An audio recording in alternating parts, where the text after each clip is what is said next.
देखिए आज की क्लास में क्या है कि पार्टनरशिप फंडामेंटल के बाद हम लोग को पढ़ना है गुडविल चैप्टर। ठीक है, और आप लोग अपना माइक थोड़ा ऑफ कर लीजिए। और ये जो स्क्रीन पे बैठ के स्केचिंग कर रहे हैं कोई, वो भी ना करे तो बेहतर रहेगा। ठीक है, please keep your mic down. तो हम लोग को पढ़ना है आज कि अकाउंटिंग ट्रीटमेंट ऑफ गुडविल। ठीक है, पार्टनरशिप में जो आपका फंडामेंटल के बाद दूसरा चैप्टर है दैट इज योर गुडविल। तो आज हम लोग गुडविल से रिलेटेड जितने थ्योरेटिकल एस्पेक्ट हैं इस चैप्टर के, वो सारा कुछ आज इस क्लास में कवर कर लेंगे। और जो वैल्यूएशन है उसके लिए क्या करेंगे, उसके लिए दूसरा क्लास आपका चलेगा। ठीक है, इस क्लास तो आइए आज का क्लास शुरू करते हैं। सबसे पहले है कि गुडविल का मतलब क्या होता है। तो क्लास 11 में आप लोगों को पढ़ाया गया था कि कोई भी ऐसा फैक्टर या कोई भी ऐसा एलिमेंट जिसके चलते अगर कोई बिजनेस यूनिट क्या करे, एक्स्ट्रा प्रॉफिट कमाए अपने कॉम्पिटिटर्स के कंपैरिजन में, वही क्या कहलाता है, गुडविल कहलाता है। So what is goodwill? It refers to anything which enables a firm to earn extra profit as compared to its competitors। ठीक है, अगर कोई भी फर्म है, क्योंकि पार्टनरशिप में बात करें तो पार्टनरशिप में जो बिजनेस होता है उसे हम फर्म के नाम से जानते हैं। तो अगर कोई भी फर्म इस पोजीशन में है कि वो किसी भी पार्टिकुलर फैक्टर के चलते, वो कुछ भी हो सकता है, इट कैन बी एनीथिंग, ठीक है, जिसके चलते वो क्या करे, एक्स्ट्रा प्रॉफिट कमा रही हो। क्या कर रही हो? एक्स्ट्रा प्रॉफिट कमा रही हो as compare to its competitors, अपने कॉम्पिटिटर्स के कंपैरिजन में, तो वही क्या कहलाता है? गुडविल कहलाता है। ठीक है, वही गुडविल कहलाता है। ठीक है, अकाउंटिंग सेंस में गुडविल का मतलब एक्स्ट्रा प्रॉफिट से है। ठीक है, फॉर एग्जाम्पल वो good reputation of firm which help it's generate more profit. ठीक है, फर्म का अगर गुड रेपुटेशन है, बहुत नाम है बिजनेस का, ठीक है, तो उसके दम पे अगर वो क्या कर रहा है, मार्केट में प्रॉफिट जनरेट कर रहा है, ठीक है, एक्स्ट्रा प्रॉफिट कमा रहा है, जनरेट एक्स्ट्रा प्रॉफिट, ठीक है, तो यही क्या हो जाएगा, गुडविल हो जाएगा। जैसे से फॉर एग्जांपल मान लीजिए हमारे यहाँ सुंदर बेकरी वाला है ना। तो सुंदर बेकरी क्या है कि बहुत सारे बेकरी वाले हैं, बहुत सारे केक वाले हैं, लेकिन still he has maintain that kind of reputation from years, not from now but from years, कि वो क्या कर रहा है, आज भी वो एक्स्ट्रा प्रॉफिट जनरेट कर पाता है बाकी लोग के कंपैरिजन में। तो वो क्या है, वही उसका क्या हो गया, गुडविल हो गया। ठीक है, तो अकाउंटिंग दुनिया में गुडविल का सीधा सीधा मतलब जो है वो किससे है, या तो एक्स्ट्रा प्रॉफिट, या उसे ही आप क्या कर लीजिए, मोर प्रॉफिट। एक्स्ट्रा प्रॉफिट या मोर प्रॉफिट अगर कोई फर्म जनरेट कर रही है तो उसका गुडविल है, अगर जनरेट नहीं कर रही है तो उसका गुडविल नहीं है। क्लियर है सारे लोग? Yes sir. ठीक है, गर्ल्स में कौन कौन लोग एडेड हैं? Yes sir. ठीक है, सोनी समझ में आया मतलब गुडविल का? Yes sir. अकाउंट्स की दुनिया में गुडविल का मतलब एक्स्ट्रा प्रॉफिट से, अगर आप एक्स्ट्रा प्रॉफिट जनरेट कर रहे हैं तो आपकी गुडविल है, अदरवाइज आपकी गुडविल नहीं है। तो सीधा सीधा मतलब ये हो गया, more profit means more goodwill. अगर ज्यादा प्रॉफिट कमा रहे हैं कंपैरिजन में तो आपका ज्यादा गुडविल है, कम प्रॉफिट कमा रहे हैं कम गुडविल है। ठीक है, इसलिए देखिए एक इंसान है यहाँ पे, ये बहुत प्रॉफिट कमा रहा है, हैप्पी है, तो क्या है, इसका गुडविल नीचे ज्यादा है। अब बात ये उठता है कि ये तो गुडविल का मतलब हम लोग समझ गए कि गुडविल का मतलब क्या है। ठीक है, मतलब कोई भी ऐसा फैक्टर या एनीथिंग जो आपको मदद करे एक्स्ट्रा प्रॉफिट जनरेट करने में, दैट इज योर गुडविल। अगर एक्स्ट्रा प्रॉफिट कमाने तो गुडविल है, नहीं तो नहीं है। तो अगला सवाल ये उठता है कि गुडविल किन फैक्टर्स पे डिपेंड करता है, मतलब ऐसे कौन से ऐसे फैक्टर हैं जो आपको हेल्प करेंगे एक्स्ट्रा प्रॉफिट जनरेट करने में। ठीक है, जिसके दम पे आप गुडविल क्रिएट कर सकते हैं या जिनके चलते गुडविल क्रिएट होता है। इन फैक्टर्स को हम लोग को डिस्कस करना है और इस पे बेस्ड भी क्वेश्चंस आ जाता है। ठीक है, तो सबसे पहला फैक्टर जो गुडविल के वैल्यू को अफेक्ट करता है, that factor is location of business. कि पार्टनरशिप जो बिजनेस चल रहा है, ठीक है, उसका लोकेशन क्या है, वो किस लोकेशन पे बिजनेस रन हो रहा है। ठीक है, a business which is located in main market और at a place where there is more customer traffic tends to earn more profit and also more goodwill. क्योंकि more profit equal to more goodwill हम लोगों ने पहले ही discuss कर लिया। तो अगर कोई भी बिजनेस ऐसे लोकेशन पे है जहां पे बहुत ज्यादा लोगों का आना जाना है, ठीक है, मेन बिजनेस पॉइंट पे है, तो वो क्या होगा, कैपेबल होगा एक्स्ट्रा प्रॉफिट जनरेट करने में। और इसका बेस्ट एग्जांपल क्या है, आपकी सिटी से ही है, आप लोगों को फोटो भी दिख रहा होगा, दिख रहा है picture? Yes sir, Apurva seat. Apurva city, इसलिए मैंने एग्जांपल में अपूर्वा सिटी लिया है। क्योंकि यहाँ पे क्या है, इतनी सारी मिठाई की दुकानें हैं हमारे पूरे सीवान में, लेकिन आज भी अगर बात करें तो जो सेल्स फिगर है अपूर्वा स्वीट्स का या जो प्रॉफिट जनरेट करता है अपूर्वा स्वीट, इसके टक्कर का कोई नहीं है पूरे सीवान में। Reason what? इसका लोकेशन, सबसे पहला फैक्टर तो लोकेशन ही हो गया, क्योंकि ये ऐसे लोकेशन है जहाँ पे मैक्सिमम लोगों का क्या है, आना जाना है। ठीक है, अनूप का फेवरेट निकल के आ रहा है कि कचौड़ी अच्छा होता है। थोड़ी बहुत इसके बाद से जो दूसरा फैक्टर हो सकता है वो हो सकता है ऑनर का reputation, owner's reputation. An owner who has a good personal reputation in the market is honest and trustworthy, attracts more customer to the business and makes more profit and also goodwill। ठीक है, देखिए honour जो है, business unit का honour का reputation भी matter करता है। जैसे मान लो कि क्या है, आप देखते हैं, आप महादेवा में आते हैं कोचिंग पढ़ने के लिए, तो आपको देखता होगा डीके सर का कोचिंग दिखता है। Yes sir. कितना ज्यादा साइकिल लगा होता है, बहुत सा भीड़ रहता है। वहां पे क्या है, वहां पे जो ऑनर है, टीचिंग सर्विसेज का ऑनर वहां पे डीके सर हुए, तो उनका जो रेपुटेशन है उसके दम पे क्या हो रहा है, ज्यादा से ज्यादा जो customer in the form of student वो जुड़ रहे हैं, और वहां पे क्या होगा, बिजनेस ज्यादा होगा तो प्रॉफिट भी क्या होगा, ज्यादा होगा। If we take as a business, ठीक है, अगर हम इसे बिजनेस के फॉर्म में देखें तो, या कोई भी ऐसा आपके मोहल्ले में ही हो सकता है कि 20 दुकानें हो, ठीक है, बहुत सी दुकानें हो जिसपे बहुत अच्छा इंफ्रास्ट्रक्चरल काम किया गया हो, लेकिन आप फिर भी एक ही दुकान पे जाते हो हमेशा, क्योंकि वो बहुत पुराना दुकान है और उसके जो ऑनर है उनका बहुत मान सम्मान है पूरे समाज में या रेपुटेशन है, तो इसके दम पे भी आप क्या कर सकते हैं, एक्स्ट्रा प्रॉफिट जनरेट कर सकते हैं। ठीक है, तीसरा जो फैक्टर आता है हमारे सामने, that is efficient management. An organisation with efficient management has high productivity, यानी उसकी प्रोडक्टिविटी क्या होगी, ज्यादा होगी, and cost efficiency. Efficient management का मतलब क्या होता है कि कम से कम लागत में क्या करना, मैक्सिमम प्रोडक्शन करना, that is known as efficient management, कि आप चीजों को एफिशिएंटली मैनेज कर रहे हैं। ठीक है, तो जब चीजें एफिशिएंटली मैनेज होंगी तो वहां पे प्रोडक्टिविटी क्या हो जाएगा, आपका हाई हो जाएगा, और सबसे कम दाम में बनेगा, यानी ऑप्टिममली क्या हुआ है, रिसोर्सेज यूटिलाइज हो रहे हैं। तो यहाँ पे अगर कम दाम में बनाओगे तो बेच तो आप रहे हो मार्केट प्राइस के हिसाब से, तो आपका मार्जिन जो है, प्रॉफिट मार्जिन, वो बढ़ गया कि नहीं बढ़ गया? सारे लोग यस सर। हाँ, मान लो कोई इंसान 50 रुपए में बना रहा है कोई सामान, हम उसी सामान को बना लिए 30 रुपया में, ठीक है, और वो भी बेच रहा है 60 में, और हम बेच रहे हैं कितने में, 60 में, क्योंकि मार्केट प्राइस को दोनों लोग क्या करेंगे, एक पे ही ना मेंटेन करेंगे। ठीक है, तो मेरा मार्जिन कितना हो गया, 60 माइनस 30, हम कमा रहे हैं 30 रुपया, और ये कमा रहे हैं कितना, 10 रुपया। तो मेरा गुडविल ज्यादा हो गया कि नहीं हो गया अकाउंटिंग के नजरिए से? Yes sir. ठीक है, तो ये आपका किसके चलते हुआ, ये हुआ बिकॉज ऑफ एफिशिएंट मैनेजमेंट। ठीक है, देन है nature of business. A firm that deals with good quality product और has a stable demand for its product is able to earn more profits and therefore has more value. ठीक है, अगर कोई ऐसा firm है या कोई ऐसा बिजनेस सेटअप है जो ऐसे प्रोडक्ट में डील करता है जो हाई क्वालिटी का है या जिसका स्टेबल डिमांड है, मतलब वो ऐसे प्रोडक्ट का डिमांड बहुत ज्यादा घटता बढ़ता नहीं है, एक हमेशा मार्केट में डिमांड उस प्रोडक्ट का क्या होता है, बना रहता है। हमेशा मार्केट में क्या रहता है, डिमांड उस प्रोडक्ट का बना रहता है। तो अगर ऐसे प्रोडक्ट में आप डील करोगे तो आप आराम से उसको बेच लोगे कि नहीं बेच लोगे? बेच सकते हैं। तो अगर बेचेंगे तो पैसा आएगा, पैसा आएगा तो प्रॉफिट होगा।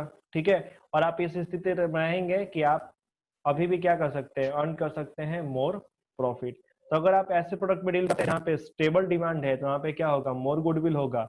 और जहाँ पे अनस्टेबल डिमांड रहेगा किसी प्रोडक्ट के लिए, कभी बढ़ रहा है कभी क्या हो रहा है, घट रहा है, ठीक है, तो वहां पे आपका क्या हो जाएगा, गुडविल वो कम हो जाएगा। ठीक है, फिर आपका डिपेंड करता है market situation. The organization having a monopoly right or conditions in the market or having limited competition enables it to earn high profit, which in turn leads to higher value of goodwill. ठीक है, the organization having a monopoly right or conditions in the market or having limited competition enables it to earn high profits, which in turn leads to higher value of goodwill. कोई example आप लोग बता सकते हैं कि कोई ऐसा organisation जिसके पास मोनोपोली राइट है? देखिए, अगर आपको मोनोपोली राइट मिला हुआ है, मोनोपोली क्या होता है? What is monopoly? Richa, Yes, sir. What is monopoly?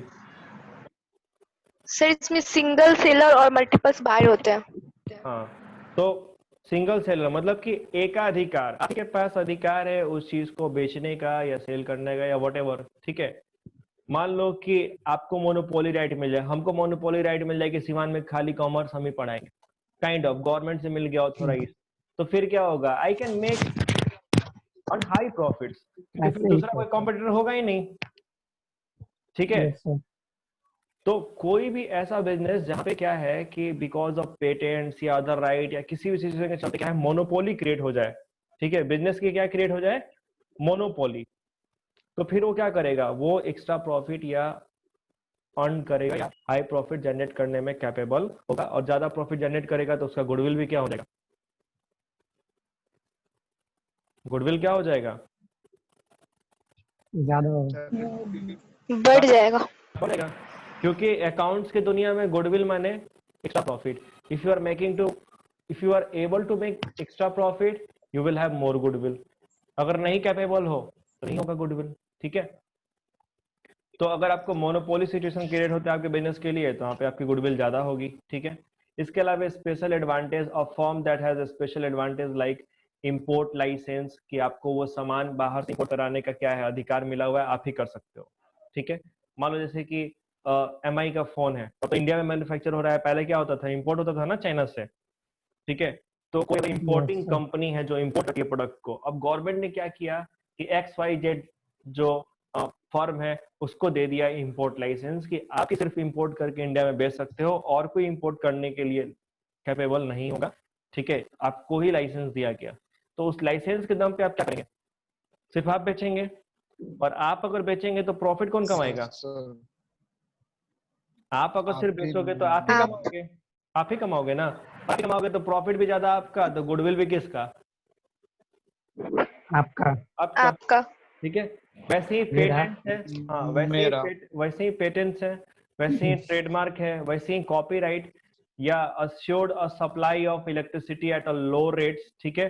जैसे मान लो बिहार गवर्नमेंट जो है हमारी, ठीक है, तो वो बोली कि ठीक है हमारे यहाँ इंडस्ट्री लगा लो, इंडस्ट्री नहीं है, तुम अगर दिल्ली में जाओगे तो वहाँ बिजली का बिल देना पड़ेगा 7 रुपया पर यूनिट, हम तुमको 2 रुपया में ही दे रहे हैं, कोई दिक्कत नहीं है, कम दाम पे आ जाओ। तो जो फर्म है या जो इंडस्ट्रीज है, ठीक है, वो क्या करेगी? तुरंत सेटअप कर लेगी। क्यों? क्योंकि वो देखेगी अरे यार मेरा कॉस्ट बच रहा है, कॉस्ट बच रहा है तो मेरा जो प्राइस और क्या होगा, कॉस्ट का मार्जिन होगा वो बढ़ जाएगा, तो मेरा प्रॉफिट क्या होगा?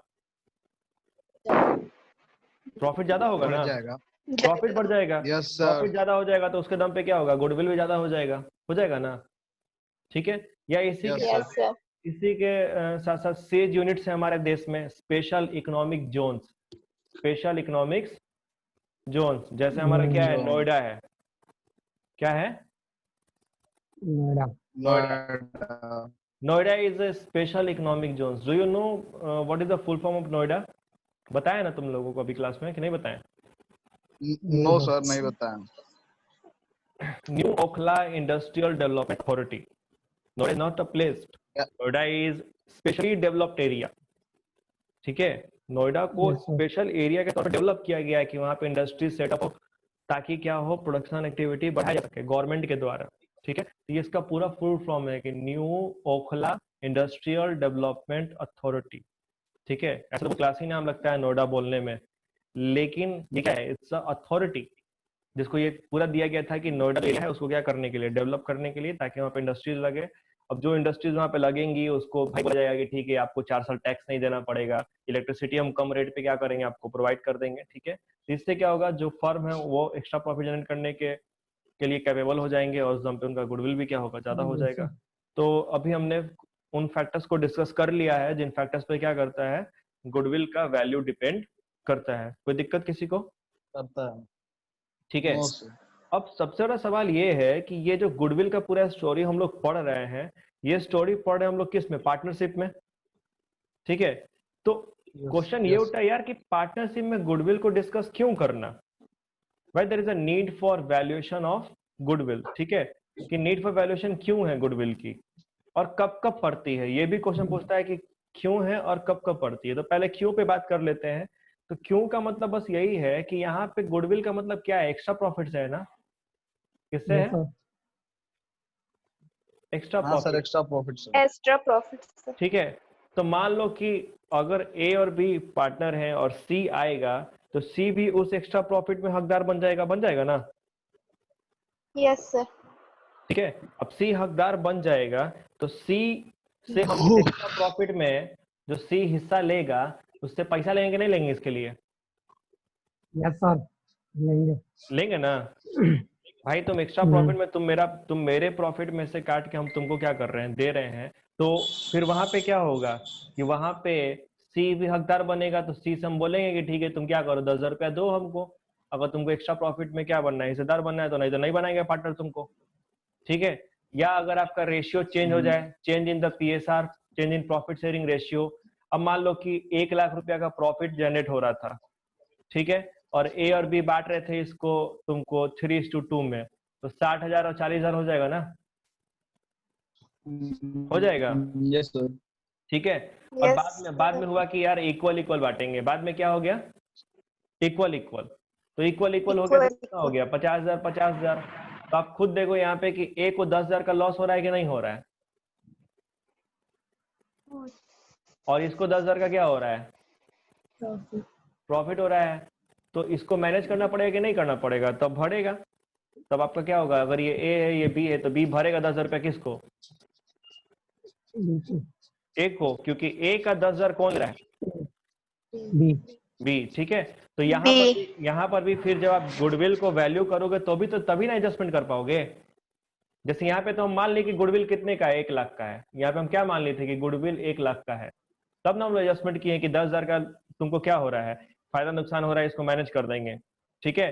तो हमको अगर रेशियो चेंज हो तो भी गुडविल निकालना पड़ेगा, क्योंकि वहां पे क्या होगा, फिर प्रॉफिट पे जो हक है पार्टनर्स का वो बदल जाएगा, किसी को ज्यादा मिलेगा, किसी को क्या मिलेगा। अगर रेशियो चेंज होता है तो इसका इफेक्ट पड़ रहा है कि नहीं पार्टनर्स पे, यस सर, पढ़ रहा है सर। पड़ रहा है, किसी को फायदा हो रहा है, किसी को नुकसान हो रहा है, तो उस नुकसान फायदे को क्या करना पड़ेगा, नलीफाई करना पड़ेगा कि नहीं करना पड़ेगा, यस करना पड़ेगा। तो उसके लिए फिर आपको गुडविल का वैल्यूएशन चाहिए कि गुडविल का अमाउंट कितना है।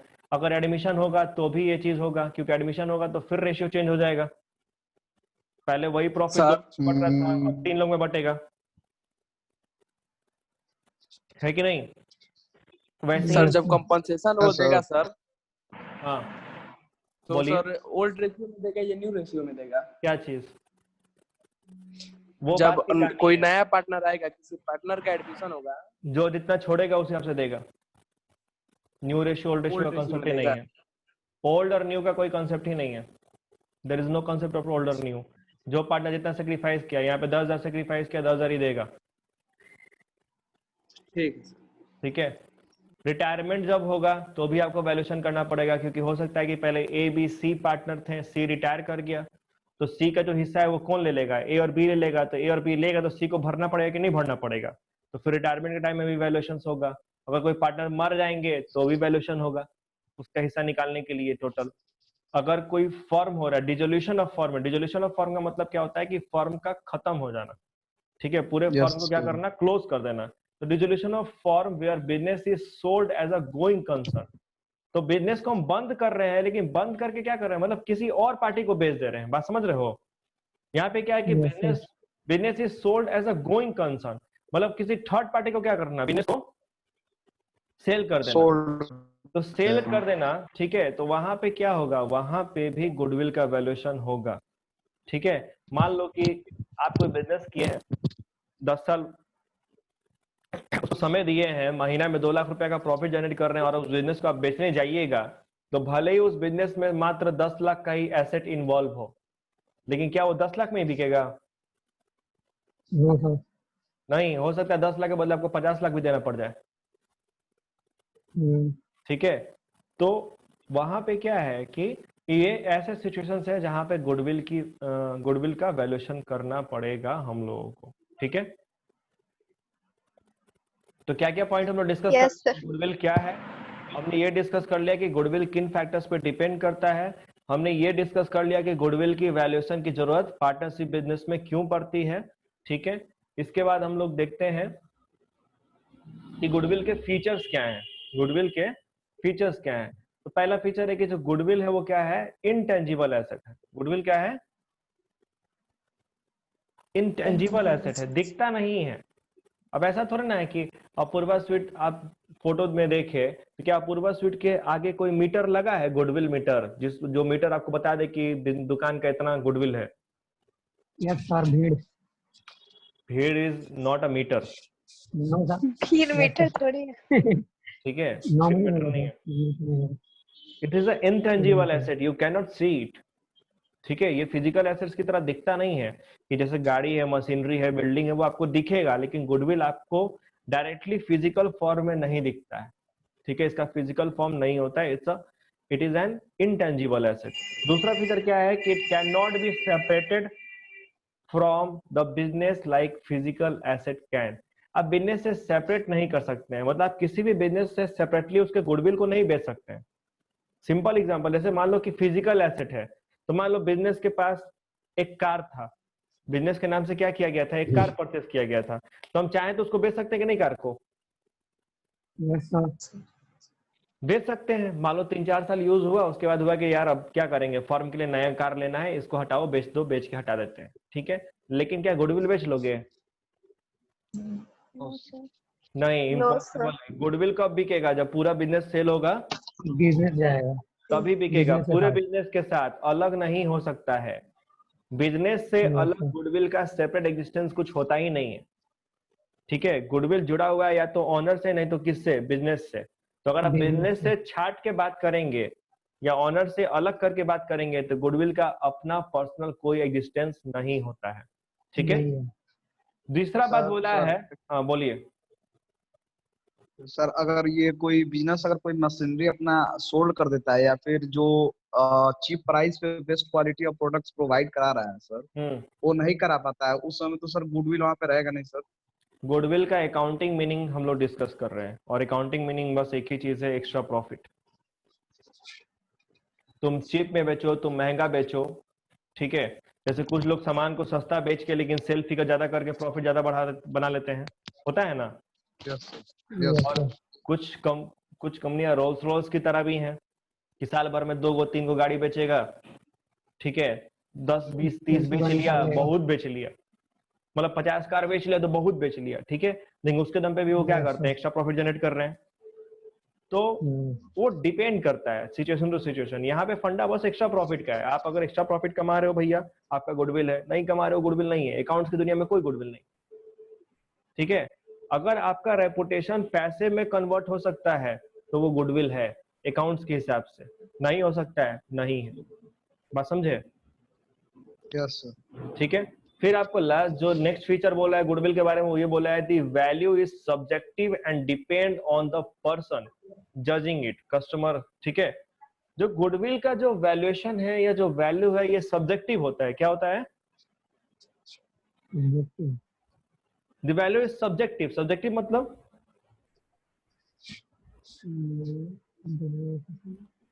The value varies from person to person, ठीक है।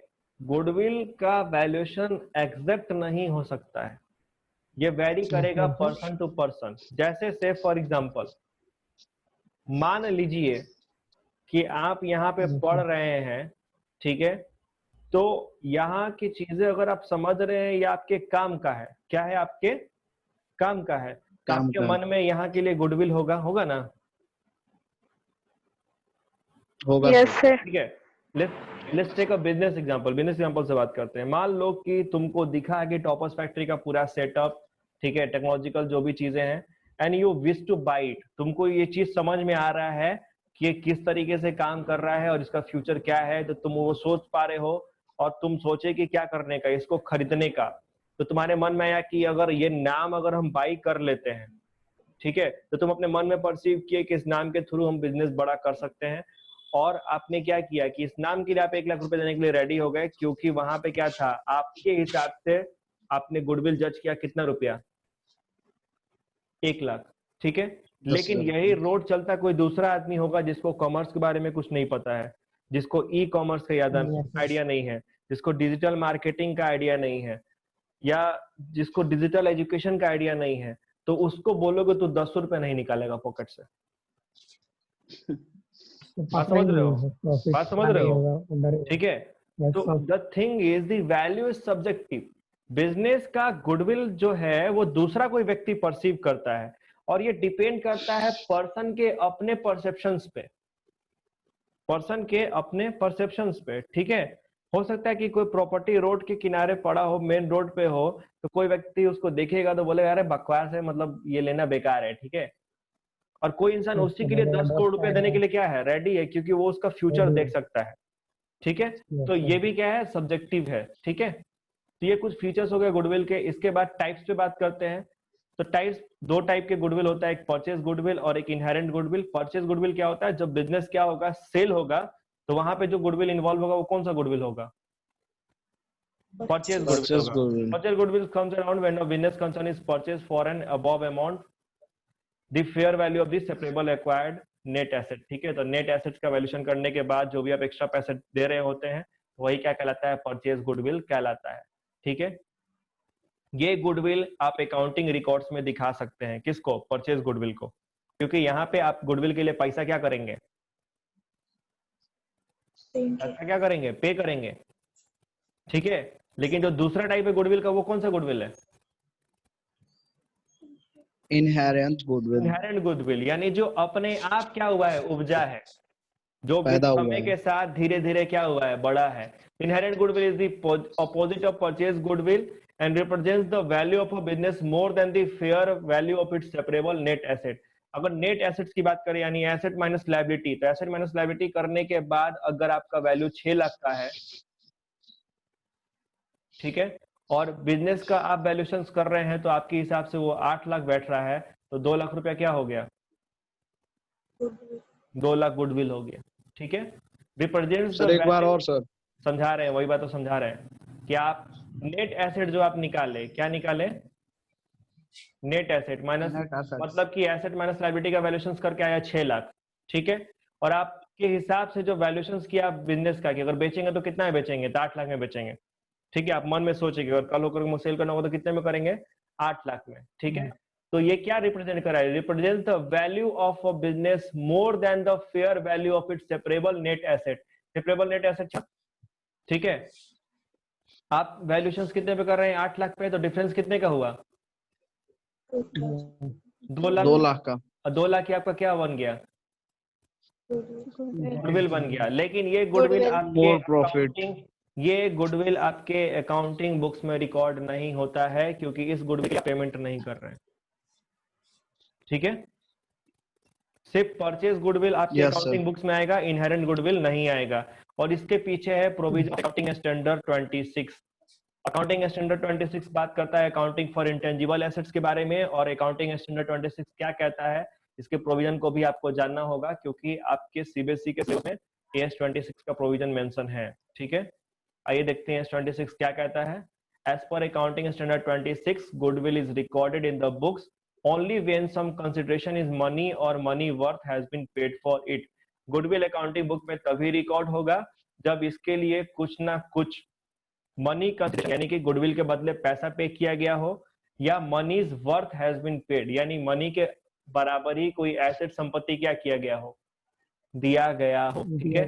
जब अगर ये करेंगे तो गुडविल रिकॉर्ड होगा, नहीं तो रिकॉर्ड नहीं होगा। सर एक बार और, गुडविल रिकॉर्ड तभी होगा बुक्स में when some consideration in money or money worth has been paid for it।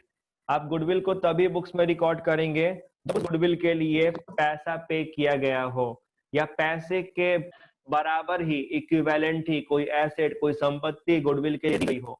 अगर ये हुआ है तो गुडविल रिकॉर्ड कीजिए, नहीं तो अदरवाइज रिकॉर्ड नहीं होगा। परचेज होगा तो सिंपल सा बात है, जहां पे गुडविल परचेज गुडविल होगा वहां पे क्या होगा, अरे बिजनेस सेल होगा, बिजनेस से तुम खरीद रहे हो किसी से बिजनेस, तो 6 लाख का बिजनेस 8 लाख में खरीद रहे हो कि नहीं खरीद रहे हो? 2 लाख रुपए दे रहे हो वहां पे, यस सर। 2 लाख तुम पे किए कि नहीं गुडविल के लिए? खरीद रहे हैं सर। तो 2 लाख रुपए जो आप पे किए गुडविल के लिए, तो वो गुडविल क्या हो गया? वो आपका परचेज गुडविल बना कि नहीं बना? सर तो जो जब हम बिजनेस खरीदेंगे सर, तो उसमें स्पेसिफिक गुडविल के लिए पे करेंगे तो ना रिकॉर्ड होगा सर। तो गुडविल पे नहीं करिएगा? करेंगे। 2 लाख रुपया आप किस चीज पे दिखाइएगा? 2 लाख रुपया आपके पास से जाएगा तो उसके बदले कुछ आएगा कि नहीं आएगा? तो goodwill account debit to bank आएगा अकाउंट सर। कीजिएगा 2 लाख, करेंगे। करेंगे ना? तो फिर AS26 क्या बोलता है हाँ। कि अगर आप गुडविल के लिए पैसा पे कर रहे हैं या पैसे के बराबरी कुछ और पे कर रहे हैं तो उसको रिकॉर्ड कीजिए, ठीक है? और अगर तो ये नहीं सर, कर रहे हैं तो सर हम्म तो फिर ये परचेस गुडविल हो जाएगा ना, इनहेरिटेड गुडविल हाँ कहाँ होगा? परचेज गुडविल होगा। तो हम इनहेरेंट गुडविल की बात ही कहाँ कर रहे हैं? हम तो यही बात आपको बोल रहे हैं कि AS26 ही तो बोलता है कि परचेज गुडविल ही रिकॉर्ड होगा, क्योंकि इनहेरेंट गुडविल ओहो। जो होता है, इनहेरेंट गुडविल के लिए कोई भी तो- मनी कंसिडरेशन पेमेंट नहीं होता है, ठीक है? Okay sir. इसीलिए बोलता है कि इन हाँ case of admission, retirement, death और change in profit sharing ratio among existing partners, goodwill can account can not be raised, goodwill account open नहीं होता है, as no consideration is paid for it, क्योंकि ना ही admission में, ना ही retirement में, ना ही डेथ में आप क्या करते हैं, गुडविल के लिए पेमेंट करते हैं, ठीक है? यानी गुडविल परचेज और बेचने का कोई एंट्री वहां पे तो होगा नहीं, ठीक है? नहीं होगा सर। जब एंट्री होगी तो क्या गुडविल वहां पे आएगा अकाउंटिंग बुक्स में? नहीं आएगा। नहीं नहीं आएगा।